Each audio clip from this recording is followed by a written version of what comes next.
Bem-vindas a todos e todas. Super obrigada por terem aceitado esse convite de ouvir o webinário de hoje. É o primeiro webinário da Claraboia, o meu primeiro webinário também. Então, por favor, relevem alguns probleminhas que possam surgir. Então, hoje eu já tive alguns problemas para entrar aqui para falar com vocês, mas tudo bem. Eu acho que dos grandes trunfos da conversa de hoje, já que a gente vai falar de afeto, é que o afeto consiga corrigir essas questões tecnológicas, né? Então, eu estou oficialmente abrindo o webinário Educação, Tecnologia e Afetos Interagindo com a Geração Z. Então, é uma situação bem nova para mim falar sem ter pessoas assim, né, eu estar aqui sozinha e falando com vocês, uma situação interessante, um pouco assustadora, eu reconheço, mas enfim, como toda primeira experiência, ela reúne um pouco de tudo, né? Então, eu vou me apresentar rapidinho para quem ainda não me conhece. Meu nome é Selma Vital, eu sou jornalista, trabalhei como jornalista no Brasil por mais de 10 anos, e depois eu voltei a estudar e fiz literatura, língua portuguesa, fiz mestrado e doutorado nessa área, e ensinei por mais de 15 anos nos Estados Unidos, e depois me mudei aqui para a Dinamarca, de onde eu estou falando com vocês, e aqui eu tive a oportunidade de ensinar um pouco mais. A ideia de criar a Claraboia foi justamente para continuar ensinando onde quer que eu esteja, já que a minha vida tem sido tão corrida, tão complicada em termos de localização. Para manter minha família junta, eu tenho que fazer essas adaptações. Mas surgiu a ideia de falar com professores, de ter uma primeira série de cursos para professores, justamente porque nos anos todos em que eu ensinei nos Estados Unidos, eu me sentia muito sozinha, eu não tinha muitos colegas, os colegas eram de áreas diferentes, e algumas vezes me fazia uma grande falta ter um pouco com quem trocar, né? Só já no fim da minha carreira nos Estados Unidos é que eu consegui um pequeno grupo, e nós fazíamos lá por meio de Dropbox, a gente conseguiu um pequeno grupo, e nós fazíamos lá por meio de Dropbox, a gente compartilhava coisas. Mas aí comecei a perceber quão maravilhoso é poder compartilhar. Então, tudo que eu aprendi ao longo dos anos, tudo que eu continuei aprendendo depois, eu gostaria de compartilhar, e acho que essa é a ideia básica da Claraboia. Se você foi à oficina que eu dei em São Paulo, em julho, eu devo ter falado de uma historinha que o Cortella conta. Ele fala que é um sábio chinês, é sempre um sábio chinês, eu não sei, que fala que um sábio chinês tinha um pão e ele estava... Ele não era sábio, quem está contando a história que era sábio. Um chinês está indo, sábio ou não, com o seu pão e cruza com outro que tem um outro pão. Eles trocam o pão, cada um vai para casa com um pão. Mas quando a gente troca ideias, segundo ele, você dá uma, recebe uma, mas sai com muito mais de uma, porque a partir da ideia do seu colega, você vai receber um montão de outras coisas, quer dizer, você vai estar podendo trabalhar em cima da ideia dele e transformar uma ideia que você nem tinha pensado que ainda que era possível, né? Então, é mais ou menos esse o espírito da Claraboia. Então, vamos começar dizendo, afinal, quem é a geração Z, né? O que ela significa? Então, colocando em perspectiva, quem foi que inventou essa história, né?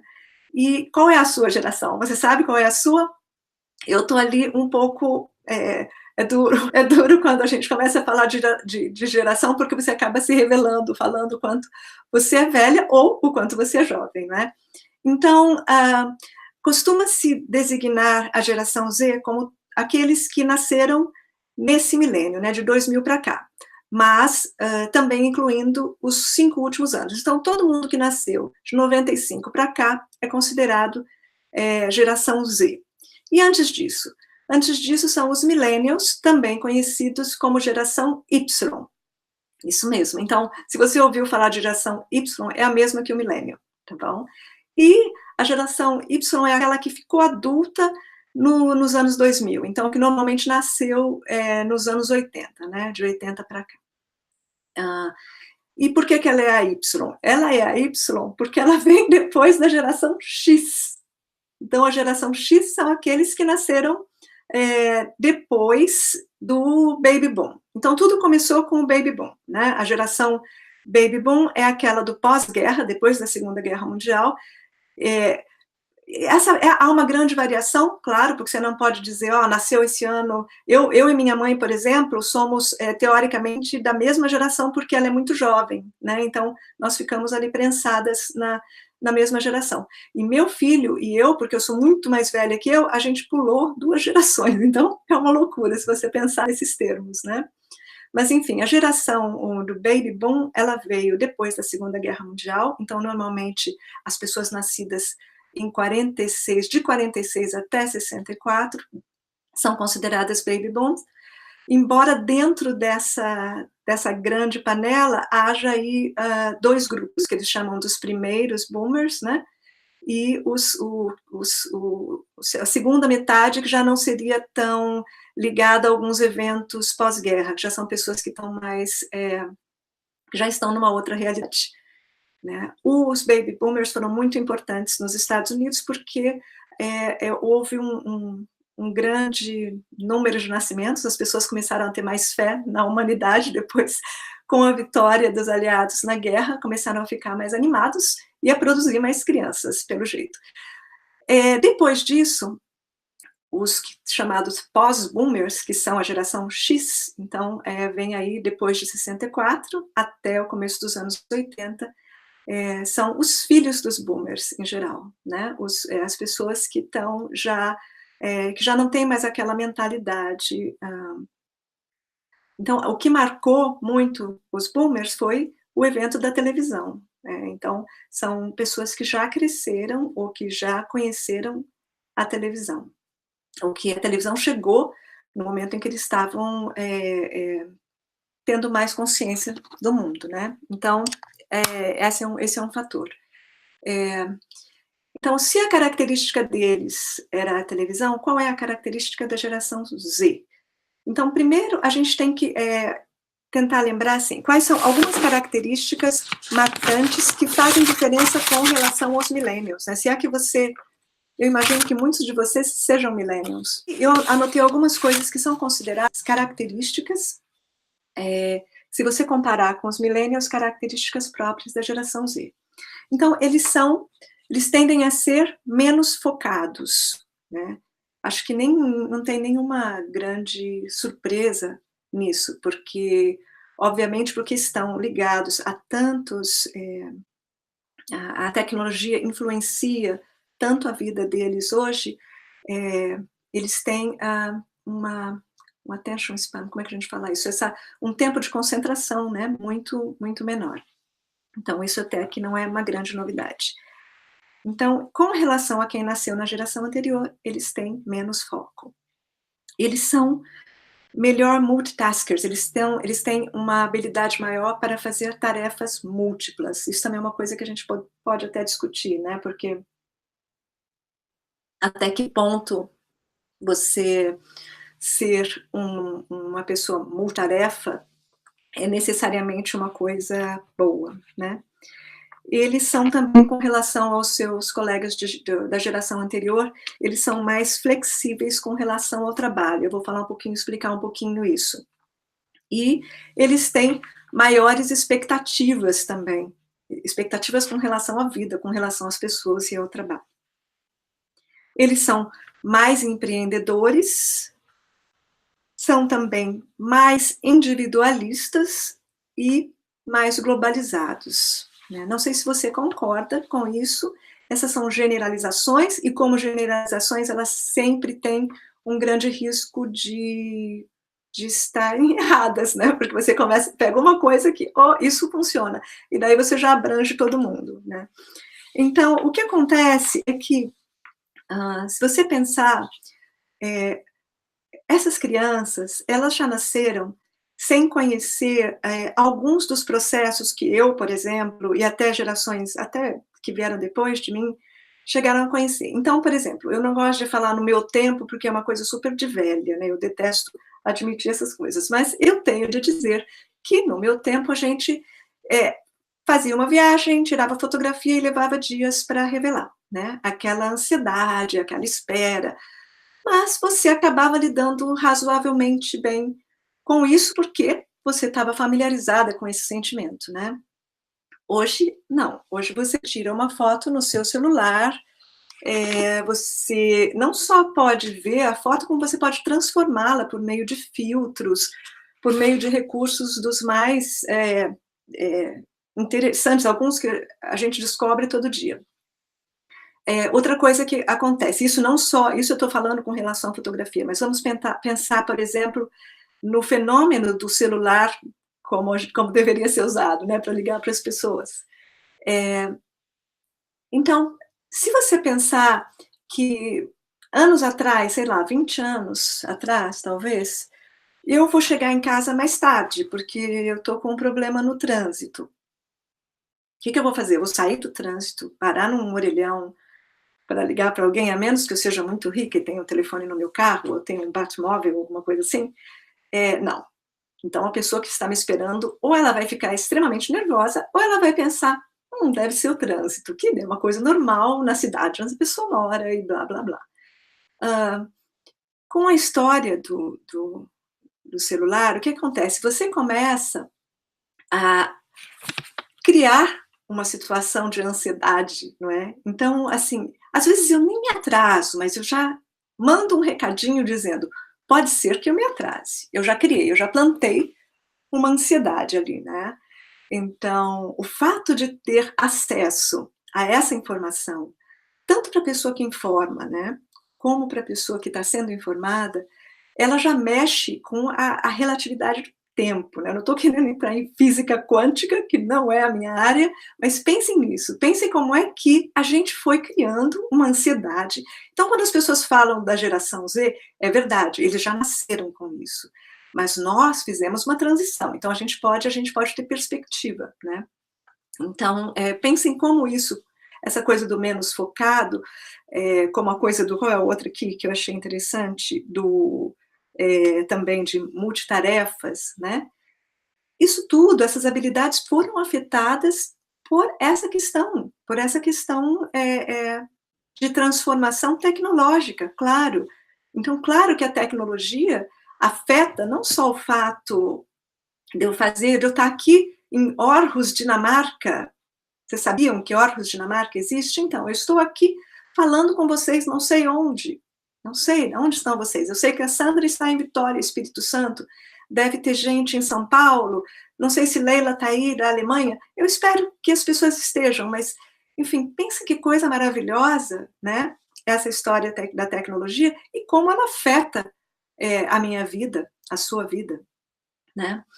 E, então, é claro que se alguém já nasceu dentro desse mindset, dessa mentalidade, ela vai ter formas de sentir, de se expressar diferentes também, né. Então eu acho que não é que não são aliens, né, o meu filho é uma geração Z, a gente está em contato com eles o tempo todo, talvez você aí me assistindo seja, só é estranho, por exemplo, quando a gente coloca uma situação meio do passado, como eles olham para a gente como: "Uau, que coisa maluca", né, mas não é maluca, era realidade. 20, 30 anos atrás, historicamente, é nada, né. Então tem, óbvio, um efeito muito grande em como as pessoas vão perceber na percepção que elas têm da vida e do mundo, né. Com relação a essa coisa de ser tarefa, eu tive há uns 2 anos, por exemplo, os professores tinham problemas porque meu filho estava usando, headphones, né, os fones de ouvido na sala de aula. Eu acho um absurdo, eu fiquei super chateada, porque sempre reflete na educação que os pais dão em casa, né, nós mesmos professores pensamos: "Pô, família, que família absurda". Hã, nós fomos, informados disso depois, na verdade, que o problema já tinha sido resolvido. E a professora comentou comigo que, eles combinaram que ele só ia usar os headphones quando estivesse trabalhando sozinho, obviamente, em sala de aula, mas sozinho, e, ele deveria provar que isso não iria afetar a qualidade do trabalho dele. como ele conseguiu isso, como ele provou que ele trabalhava melhor enquanto ouvia música, coisa que eu jamais poderia fazer, nunca. Ele acabou ganhando esse passe, né, esse direito de usar a tecnologia. Até hoje, eu tenho problemas quando ele está fazendo tarefa, e eu digo assim, sem falsa modéstia, ele é um excelente aluno, brilhante mesmo, mas eu não consigo entender como é que ele faz a tarefa ouvindo música e ele tem a outra coisa aberta aqui. Isso sempre me deixou em pânico. Mas eu imagino que seja bastante normal, muito mais normal do que, não, com certeza, totalmente mais normal do que 20 anos atrás, né. Eu acho que até havia pessoas com essas qualidades, com essas habilidades, mas, isso era muito mais raro, porque o nosso treino, também era muito mais limitado nesse sentido.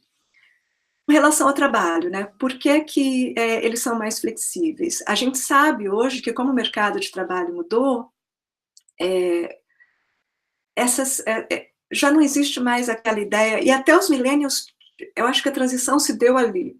Mas hoje quando você pergunta para um jovem o que ele quer ser, por exemplo, ele pode querer ser um youtuber, né, que se ele fosse um youtuber, ele estaria aqui dando saltinhos e com uma desenvoltura que eu não tenho. Hoje, a ideia é habilidade muito mais do que vocação, o que é uma coisa interessante. Eu não sei também, eu não sei se realmente é isso, essa parte, eu acho que eu tentei pesquisar tudo para ter o máximo de base para expressar o que eu penso, mas eu não tenho certeza qual é a semântica aí, se a gente está falando mais de vocação ou de habilidade, porque eu, quando escolhi, ser jornalista, eu escolhi porque eu queria ser escritora, né, e aí minha mãe disse que os escritores no Brasil morriam de fome. Não, com certeza, totalmente mais normal do que 20 anos atrás, né. Eu acho que até havia pessoas com essas qualidades, com essas habilidades, mas, isso era muito mais raro, porque o nosso treino, também era muito mais limitado nesse sentido. Com relação ao trabalho, né, por que que, eles são mais flexíveis? A gente sabe hoje que como o mercado de trabalho mudou, já não existe mais aquela ideia, e até os millennials, eu acho que a transição se deu ali. Mas hoje quando você pergunta para um jovem o que ele quer ser, por exemplo, ele pode querer ser um youtuber, né, que se ele fosse um youtuber, ele estaria aqui dando saltinhos e com uma desenvoltura que eu não tenho. Hoje, a ideia é habilidade muito mais do que vocação, o que é uma coisa interessante. Eu não sei também, eu não sei se realmente é isso, essa parte, eu acho que eu tentei pesquisar tudo para ter o máximo de base para expressar o que eu penso, mas eu não tenho certeza qual é a semântica aí, se a gente está falando mais de vocação ou de habilidade, porque eu, quando escolhi, ser jornalista, eu escolhi porque eu queria ser escritora, né, e aí minha mãe disse que os escritores no Brasil morriam de fome. E eu acabei sendo jornalista por isso, por amor à escrita.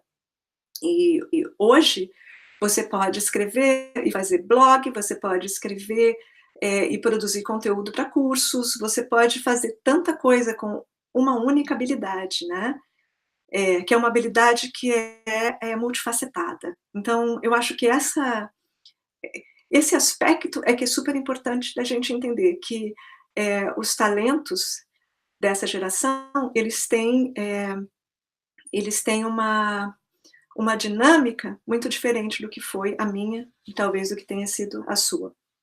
Então, que mais? E a questão de ser empreendedores, eu acho que vem daí.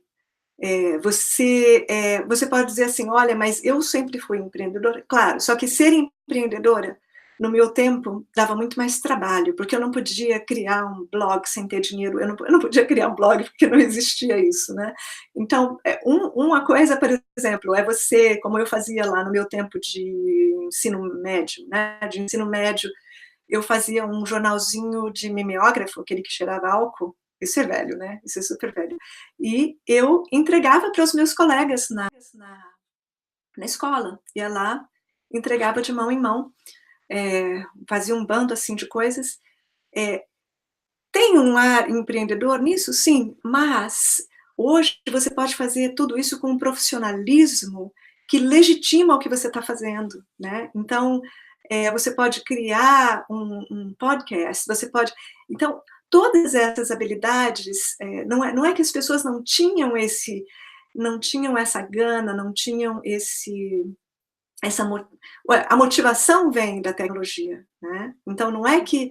É claro que a tecnologia, eu sempre digo isso, eu digo isso para todo mundo, disse isso na oficina e repito, a tecnologia não pode ser o fim, ela é o meio para você entregar a sua mensagem, para você entregar a sua contribuição à sociedade, muitas vezes de uma forma melhor, mas ela não pode ser a finalidade. Só que quando você tem esse meio, é muito mais fácil entregar o seu produto, né? Entregar o que você tem, a sua mensagem, né? Imagina se não fosse isso, como é que eu ia estar falando com vocês, né? Ia ser bastante difícil.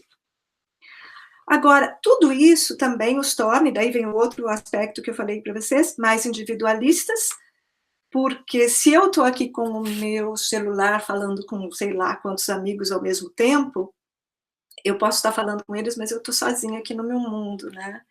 Posso estar vendendo uma imagem de mim que não é a minha imagem, que pode não ser a minha imagem real, na vida real, né? Quantas pessoas solitárias se escondem atrás dessas relações. Então, eu acho que individualista porque as pessoas sabem que podem fazer coisas sem a ajuda de outros. Então, elas podem produzir coisas. O que eu acho um erro terrível pensar que seja isso, mas o individualismo surge dessa ideia, né, de você... E vejam bem, eu não estou falando de individualidade, no sentido de todos devemos ter individualidade, eu estou falando do sentido negativo do individualismo, quando você não é capaz de pensar no bem-estar de outras pessoas também, né, isso eu não quero entrar nessa questão, é uma questão delicadíssima nesse momento no Brasil, mas se você pensar, né, quantas pessoas estão interessadas só naquilo que lhes aflige diretamente, não tem nenhuma empatia. E daí vem a outra parte, eu espero que não vão embora, tá bom? Não desistam de mim. Eu espero que a gente esteja caminhando dentro de um roteiro que faça sentido para você. Se você chegou agora, bem-vindos, fiquem aqui, ok? A gente está falando da geração Z, eu acho que é isso que as pessoas fazem na televisão, não é? Se você ligou agora, então é isso aí, se você ligou agora, eu estou falando das características mais marcantes da geração Z, depois eu falo um pouco mais também como é que as pessoas chegaram a essas características. Mas uma delas, como eu falei, são mais individualistas. Maiores expectativas, talvez porque as coisas sejam mais fáceis, o acesso... mais fáceis nesse sentido, né? Dificuldades todo mundo tem, mas mesmo que você não tenha um computador, mas você tem um amigo que tem, ou você possa ir num lugar e pagar lá por hora para usar uma impressora colorida, eu não sei, tem várias formas de fazer um trabalho melhor, né? Um trabalho muito mais profissional. E eu digo isso, o impacto disso é tão incrível que você não pode imaginar, assim, como um trabalho com uma cara profissional, mesmo que o conteúdo seja deplorável, o efeito que ele tem na pessoa que vai consumir, que vai olhar aquilo, né? Então, por conta desse acesso, eles também esperam mais dos outros, esperam mais da vida, esperam mais do trabalho. Eu não sei se isso é bom ou é mal. Eu acho que esperar é bom, né, ter boas expectativas, desde que você ativamente contribua para que essas expectativas sejam atendidas, porque também se eu ficar numa de esperar que o mundo seja bom e não sair da minha cadeira, né, a coisa complica. Mas, e por fim, eles são mais globalizados. Eu não sei se isso é inteiramente verdade do ponto de vista de conhecimento, né? Eu sei que eles são globalizados, sim, porque, meu Deus, eu não sei se vocês, eu espero que tenha alguém aí mais da minha idade, mas eu não sei se vocês se lembram que às vezes saía um filme e demorava para chegar no Brasil, às vezes saía um álbum de alguém que você adorava e a coisa demorava, né? Assim, eu lembro que quando eu era adolescente tinha uma revista chamada Pop e eu via as coisas na Pop e falava, meu Deus, quando elas vão aparecer por aqui? E, nesse sentido, o que está acontecendo na Inglaterra, nos Estados Unidos, aqui na Dinamarca, a gente está o tempo todo inteirado, né? A gente está sempre E eles estão também, né, então, meu filho vê o campeonato inglês, o campeonato italiano, o campeonato de futebol no Brasil, coisas que para nós, ou a NBA nos Estados Unidos, coisas que para nós eram, luxo, né, você ter acesso a essas coisas. Então, globais nesse sentido, eu não sei se em termos de conhecimento, eu não sei se você jogar um mapa na mão de um menino aí do Fundamental 2, se ele é capaz de reconhecer alguma coisa, eu não sei qual é a habilidade deles com conhecimento de língua, qual é o interesse. Então, esse globalizado é uma coisa um pouco ornamental, eu não diria que é uma coisa assim, de fato, pragmática, não sei. Então, com essas características que a gente falou, as características que são dadas em relação, são todas dadas em relação aos millennials, né, as diferenças que a gente nota, o que a gente percebe é que a gente cria situações com eles com uma noção de tempo diferente, né, tem uma noção de tempo bastante diferente, porque vocês já devem ter notado a facilidade com que eles, nos Estados Unidos, eles falam, oh, I'm bored, né, como estou entediado. Imagina você falando isso para os seus pais numa época aí que você está entediado. Seu pai vai falar, vai procurar o que fazer. A minha mãe faria isso imediatamente. Ah, eu estou entediada, você quer que eu lhe dê alguma coisa para fazer? Então, essa situação de eu não posso esperar porque é tudo tão rápido, é que cria o tédio, cria a sensação de tédio, porque eu não sei fazer com o meu tempo se eu não estiver conectada a um aparelho qualquer, a um aplicativo qualquer. Então, a noção de tempo e o que fazer com o meu tempo é uma coisa que assusta, né? E que traz um desafio para os professores. A empatia, ou a falta da empatia, né? E por quê? Por que talvez eles sejam, eu não estou falando que sejam todos, e daí também vamos falar sobre generalização, mas por que a falta de empatia pode ser de fato maior entre a geração Z? Porque se eu estou vendo uma pessoa aí no vídeo, eu não sei a dor que ela tem, né? Eu posso ferir alguém num jogo, eu posso o meu contato virtual acaba se eu não prestar atenção. Se você prestar atenção, sim, mas você vai perceber que aquilo é virtual, mas que a realidade pode ser, apresenta outras características que talvez não estejam todas cobertas, né, pela questão virtual. Mas o que eu estava dizendo é que, por conta dessas características, a gente tem a noção de tempo diferenciada, a empatia, ou a falta da empatia, a questão das múltiplas habilidades e das múltiplas, não de múltiplas, mas atividades concomitantes, né? Você fazer várias coisas ao mesmo tempo. Só que muitas vezes a questão é, quando isso ajuda? Será que isso sempre ajuda? Será que isso para você que está ensinando, quanto é que isso é legal? Né? E daí eu queria pensar assim, uma coisa que eu li nesses dias de pesquisa primeiro, quando você faz o que eu fiz agora, eu agrupei todo mundo num guarda-chuva, você também você está criando um problema, você está presumindo um padrão de comportamento para toda uma geração, o que seria um absurdo, né? Seria não levar em conta a classe social, a sua etnia, a sua cultura, os seus princípios religiosos, né?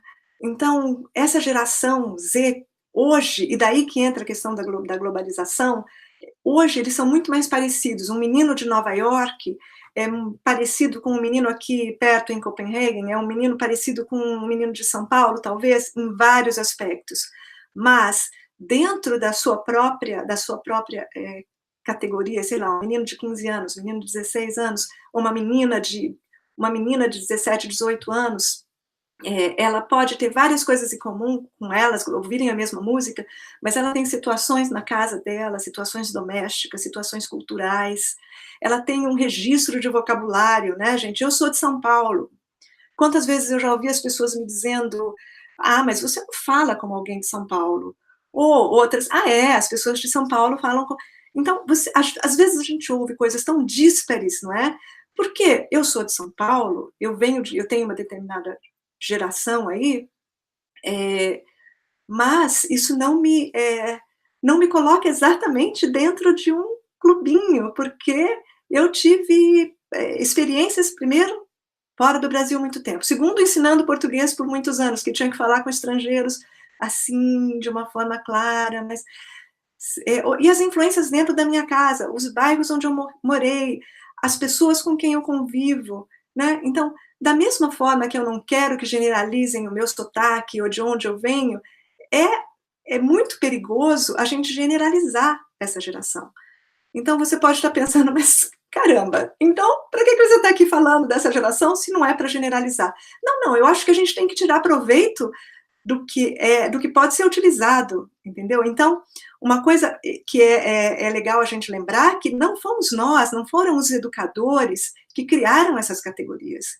Essas categorias foram criadas por questões de marketing, para que eu saiba para quem eu estou vendendo o meu produto e de que maneira eu posso vender o meu produto. Daí você pode dizer, olha, ótimo, porque eu pelo menos ouvi isso na universidade muitas vezes, que os alunos são clientes, né? A gente fala nossa clientela, o que eu acho sem problemas. O que eu acho absurdo é a gente tratar a educação como um produto mercantilizado. Isso não. Aí sim você pode dizer que a minha geração é 1900 e bolinha, porque eu acho absurdo a gente chegar a esse ponto. Então, vamos utilizar a tecnologia, vamos utilizar o que a gente sabe sobre essa geração para nos relacionarmos melhor. Perfeito. Para que a gente chegue mais perto deles, fantástico, mas eles não são nossos clientes nesse sentido. Eles não são, a educação não é mercadoria, né? É daí que entra a afetividade, né? Então, uma das grandes descobertas aí do marketing é que por exemplo, a geração Z, eles têm menos fidelidade às marcas, né? Então, eles têm... eu acho que tem uma coisa, né, pelo menos na minha época também, eu era menina pobre, mas eu me lembro que tinha uma coisa muito ligada à marca que eu uso. Então, até hoje, óbvio que isso é trabalhado dessa forma, para que você sinta que está usando a marca que vai te permitir acesso, né, a determinados grupos. Mas hoje me parece que eles são menos ligados nisso. Então, eles chegaram a essas conclusões. Quais vão ser as nossas conclusões? Como é que a gente vai conseguir se aproximar melhor dessa geração e respeitar as diferenças que eles têm, não é? Então, aí é que entra, meu Deus do céu, agora já gastei aí 40 minutos só falando disso, mas, de fato, essa base era importante para eu explicar, gente, por que a educação afetiva, e eu não inventei isso, vocês que são pedagogos, psicopedagogos, devem saber disso, essa educação afetiva, a educação com afeto, ela não foi uma invenção minha, e ela foi, na verdade tem sido, muita gente tem escrito sobre isso, como uma forma de, um método mesmo, né, de fazer, não, de formar, não só melhores alunos, mas melhores seres humanos. E olha que momento para a gente pensar nisso, não é? Essa semana na minha newsletter eu estava falando de uma coisa que eu li que eu achei belíssima, que a gente está no processo de ensinar a fazer, e que talvez a gente tenha que começar a pensar em ensinar a ser pessoas melhores. E como é que eu posso fazer isso? Se eu ensino matemática, matemática não, né? Mas enfim, eu ensino matemática, mas se você ensina matemática, você está pensando, como é que eu vou ensinar matemática com afeto? Como eu queria que alguém tivesse me ensinado matemática com afeto. Então, afeto, gente, não é abraço.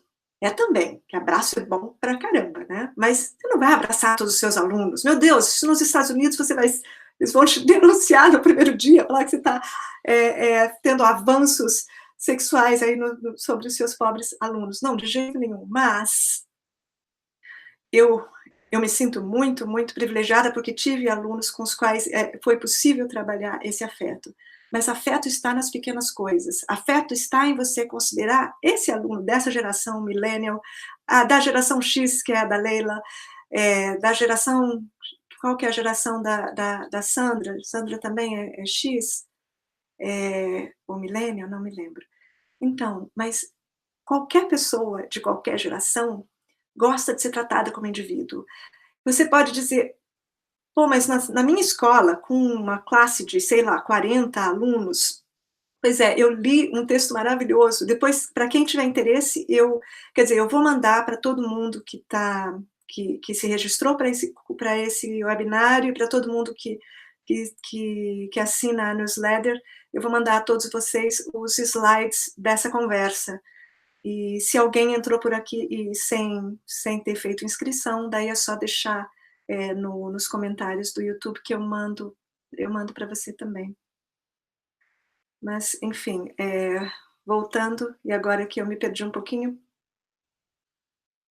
esse texto da revista Educação, de uns 3 anos, acho que faz uns 3 anos, as pessoas estão pedindo, mas como é que eu faço isso? Como é que eu posso incluir a afetividade numa escola em que todo mundo é tão violento? Primeiro que a gente começa, se você acredita que ser professora, ser professor, é uma profissão nobre, eu acredito que sim.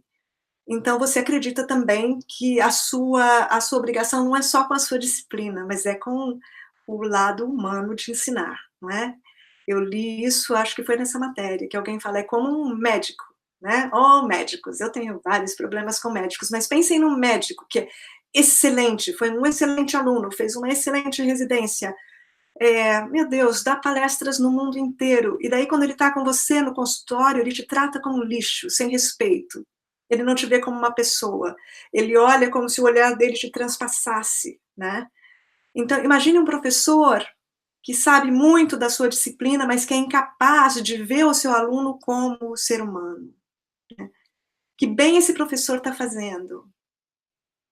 Eu não sei, eu quero que vocês levem essa pergunta. Eu, pessoalmente, acho que essa pessoa deveria fazer uma outra coisa, usar esse conhecimento numa outra coisa. Eu não estou dizendo que essa pessoa é má, eu estou dizendo que talvez essa pessoa possa ser melhor fazendo uma coisa na qual ela não tenha que lidar com seres humanos, não é? Porque o efeito que ela vai ter sobre esse ser humano pode ser transformador e pode ser devastador, né? Eu já tive professores que eram os bullies.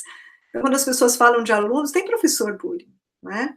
Então, o que eles dizem nessa matéria que me deixou emocionada, porque me fez lembrar, eu me emociono com essas coisas, mas me fez lembrar um pouco do meu próprio tempo. Ele disse, por exemplo, você quer ver uma coisinha que você pode fazer para mudar? Ele falou, fazer a chamada pelo nome. Meu Deus, eu não tinha pensado nisso. Eu não tinha pensado que vários anos da minha vida eu era número 36, ou número 37, ou não sei. Eu queria saber, assim, se vocês já sentiram isso como professores, se vocês já sentiram isso como alunos, né?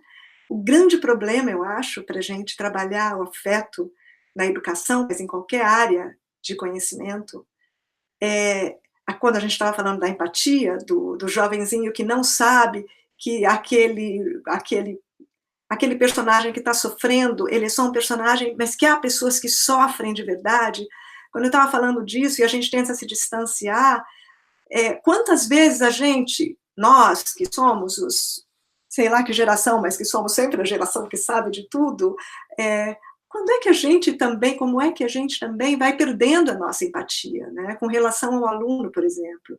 Como é que a gente vai construindo essa aura do professor que esqueceu que foi aluno, né? É mais ou menos a aura do motorista que esquece que é pedestre. Não, nada me deixa mais irritada do que, por exemplo, especialmente em São Paulo, né? Aqui na Dinamarca é um pouco diferente, porque o contexto do trânsito não podia ter nada mais distinto do que de São Paulo, mas a história, já notou a pessoa dentro do carro, ela entra no carro, ela se transforma. Meu Deus, quando você sair do carro, você vai ter suas duas pernas para sair ali andando como qualquer outra pessoa. Você vai ser tão vulnerável como qualquer outra. Você que é professor hoje foi aluno antes. Então, quando a gente fala de tecnologia e afeto, vamos usar a tecnologia porque é isso que essa moçada conhece mais, mas não para falar, ok, eles só aprendem desse jeito, a gente tem que dar coisas com tecnologia. Não, vamos usar a tecnologia para trazê-los para esse outro lado. o outro lado do espelho da Alice. Vamos trazer essa juventude, ok, usando como truque, talvez, não um truque maldoso, não. Entendeu? Você quer falar, não é o Netflix, que é a grande coisa hoje, você quer falar de um seriado, você reserva ali um pouquinho da tua aula, não importa a tua disciplina, você reserva um tantinho da tua aula para falar daquele trecho de um determinado seriado, e a partir daí cria o teu conteúdo, seja em que aula for, pensa um pouquinho sobre isso, entendeu? Então, se é inglês, é português como segunda língua, é português, língua portuguesa, é literatura, é ciências, vamos pegar e usar o que eles conhecem para mostrar a eles, olha, eu reconheço o que você sabe. A coisa mais triste é quando a gente está num lugar em que a gente não é reconhecido como alguém que tem algum conhecimento, né? Você já percebeu que, na verdade, a quantidade, isso que a gente fala, acesso à informação, não significa compreensão da informação, né? E eu vejo isso, a gente vê isso todo o tempo nas redes sociais, né? Que esses jovens que são, gente, tem um estudo que não é difícil de encontrar, 57%, me parece, é uma coisa absurda, assim, de crianças até 5 anos de idade, sabem usar um tablet, sabem usar um smartphone, mas não sabem amarrar os sapatos, entendeu? Então a gente foi, e daí você pergunta, peraí, mas, cara, a culpa é da criança? Quem é que deu esse tablet para ela? Porque, pô, eu reconheço, você está num lugar, seu filho tem que ficar quieto, alguém vai dar, não é? Passa o telefone para ele, passa o tablet, ok? Só que daí você está criando uma situação em que, é isso que eu estou falando, é exatamente isso, a gente não pode ser essa mãe ou esse pai que vai lá e entrega para o seu aluno um aparelho qualquer e diz, vai lá, é assim que você vai gostar de mim, é assim que eu vou te trazer para aprender. Não, não. O que a gente vai estar fazendo, a gente vai estar entrando nesse jogo e talvez a gente não consiga mais sair dele, né? Acho que a gente vai ter que reformular, primeiro acreditar muito no que a gente tem de potencial afetivo, e uma coisa, observação que eu fiz, e o Fábio, eu não sei se o Fábio está assistindo, eu não sei se tem se alguém, algum homem entrou, porque eu não tinha nenhum homem inscrito, né, porque afeto espanta. Então, depois as pessoas falam que gênero não é importante, né, gênero é tão importante, e afeto não deveria ser uma questão ligada só às mulheres, né, tem um documento, uma pesquisa que eu fiz isso foi no final do século XIX, começo do século XX, legislação mesmo para as professoras, e as professoras eram, a maioria, eram mulheres, normalmente mulheres que não tinham se casado e que não eram ricas o bastante para ficarem em casa só, sem fazer nada, né? Então, ser professora era quase um castigo. E daí tinha uma série gente, esse documento, eu tenho que passar para vocês esse documento em algum momento, eu preciso encontrar. Algumas regras, como é que ela deveria se comportar. E uma das coisas que fez com que essas mulheres fossem as que poderiam chegar perto das crianças, é justamente para que elas reproduzissem essa imagem materna, né? E a gente sabe hoje, principalmente nas famílias que são chefiadas por mulheres, famílias que eu respeito muito, e para quem tem o seu companheiro, o seu marido ajudando na criação dos seus filhos, vocês devem imaginar como é difícil a vida de quem cuida dos seus filhos sozinho, né? Mas eu tenho amigas que são mães solteiras que às vezes diziam, este ano minha filha, eu quero que ela tenha um professor, para que ela tenha uma figura masculina.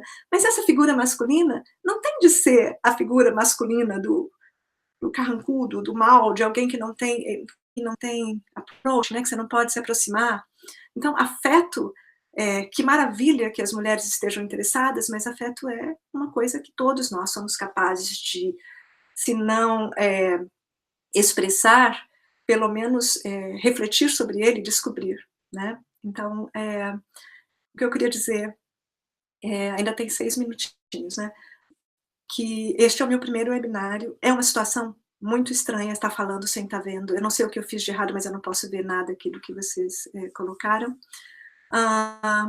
Eu quero agradecer demais a Sandra por estar fazendo essa monitoria, as pessoas que não foram muitas, né, sei lá, teve um montão de inscritos, mas é assim mesmo. Pelo menos eu posso criar a ilusão aqui de que eu estou vendo todas vocês. Então, o que eu acho que é importante, assim, para terminar, que eu até anotei em algum lugar, mas não é super fácil. Já foi atribuída, essa frase já foi atribuída para várias pessoas, erroneamente, ok? E eu descobri que, na verdade, quem falou isso foi um cara chamado Spencer W. Kimball. Ele foi um religioso, então, mas não tem nada de religião, só que ele era um religioso americano do fim do século XIX, morreu bem velhinho. E ele disse, ele nasceu em 1895 e morreu em 1985, 90 anos, né? Então, ele disse, ame pessoas, não coisas. Use coisas, não pessoas. Então, é importante que a gente jamais faça essa confusão. Tá? É importante que a gente jamais coisifique pessoas. Né? Eu não quero ser coisificada, e eu acho que os nossos alunos também não querem. Então, que a gente se desprenda, se desnude de conceitos engessados, né?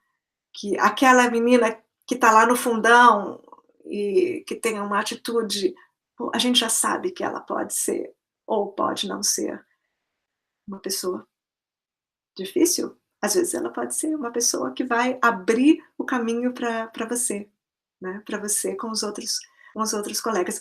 Eu estou aqui falando de tecnologia e eu tenho esses problemas. Porque tecnologia, gente, é para a gente se comunicar, não é para a gente ficar com medo de não fazer. É ficar com medo a ponto de não fazer, né? Então, medo é para nos encorajar, não para nos limitar, não para nos imobilizar. Isso é fundamental. Nessa e em outras carreiras qualquer. E o que eu queria dizer, por fim, eu já queria ter dito, eu acho, sobre o sentido de comunidade. Então, entre as dicas, né, que eu acho que são super importantes para a gente conseguir alcançar esses alunos, criar um sentido de comunidade, ok? E tem uma coisa que, nos slides que eu vou passar para vocês, daí eu vou ter mais tempo, que deveria ter falado também, claro, né? São a educação afetiva sobre 3 parâmetros. Eu acho que em 3 minutos eu consigo falar, né? Então, a educação afetiva, ela abrange crenças, sentimentos e atitudes.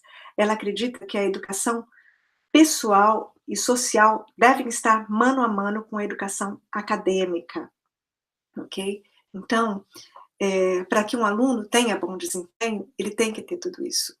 Okay? Não adianta você ir lá e falar que você vai ensinar matemática sem passar por esses. Esse é o que a educação afetiva prega. Então, você manda seu filho para a escola para ele aprender matemática, português, inglês, história? Sim, claro, mas também para que ele seja um melhor cidadão. E as pessoas falam, não, isso se faz em casa. Que maravilha se todo mundo pudesse fazer isso em casa. Só que quando meu filho sai de casa e vai para a escola, no caso do meu, fica lá de 8 da manhã às 3 da tarde, o que eu espero é que lá hajam pessoas com a mesma vontade de vê-lo integralmente como um ser humano e de respeitá-lo, para que ele respeite os professores dele, para que ele respeite as pessoas quando ele sair da escola, dentro e fora da escola. Tá? Então, o que eles pregam é que você tem que trabalhar individualmente o aluno, você tem que conhecer seu aluno, é difícil? É. Você tem que trabalhar em grupo, esse é o terceiro nível, o grupo, a classe como uma comunidade, né? E existem várias estratégias, eu espero que num dos cursos eu possa falar dessas estratégias, como é que você pode criar um senso de comunidade. Nós somos um time, porque daí quando eu for apresentar na frente desse time, eu sei que eles não estão contra mim, eles são a meu favor, nós somos do mesmo time, a gente está aqui pelo mesmo motivo, né? E o terceiro, mais difícil do que individual, mais difícil do que em grupo, é quando você tem que sensibilizar a instituição, a escola, o espaço que está além da sala de aula. Porque dentro da sala de aula é você. Você é a estrela. Mas fora da sala de aula você tem que lidar com a direção, com o resto dos seus colegas, resto não, os demais, com os funcionários, com, enfim, um grupo de pessoas que as pessoas dizem, não, eles nunca vão querer, isso é impossível. Ok, disse quem? Quem disse que é impossível é porque nunca nem tentou, ok? Então, antes de você saber se é impossível, tente, ok? Porque, às vezes, você leva um não, mas, às vezes, você leva um talvez. E um talvez é instigante, ok? E não desista depois do primeiro não. Não quero que isso fique com cara de autoajuda, não é isso, de jeito nenhum, porque senão eu poderia me ajudar em tantas coisas que eu não me ajudo. Não, eu só estou dizendo pela experiência. E, por fim, essa situação institucional pode fazer com que você descubra colegas que têm a mesma ansiedade que você. Às vezes a gente está trabalhando tanto dentro de um horário e não percebe que essas pessoas estão em torno de nós, ok? São 4 horas, então imagino que sejam 11 horas aí no Brasil, e eu adorei, apesar de não estar vendo ninguém, adorei a experiência. Espero que vocês me desculpem os probleminhas por falar demais. Eu queria ter certeza que todo mundo que estivesse entrando e saindo pudesse ouvir um pouquinho. Eu lamento muito para quem não pôde ficar. Lamento quem não gostou e foi embora, mas eu agradeço muito para quem ficou. Agradeço quem veio, deu uma olhadinha aqui, tá bom? E um beijo grande para todos vocês, que vocês possam sair desse webinário com ideias e que me mandem, tá bom? Mandem sim. Eu vou mandar os slides para quem se inscreveu, para quem não se inscreveu. Se você convidou alguém que não foi inscrito, que só entrou com o link, é possível também receber se vocês me passarem o e-mail, tá bom? Um ótimo dia a todas e todos, acho que mais todas aqui, e eu espero ver vocês em outras oportunidades aqui da Claraboia, ok? Claraboia é educação criativa, colaborativa e, acima de tudo, humana. Um beijo bem grande. Tchau!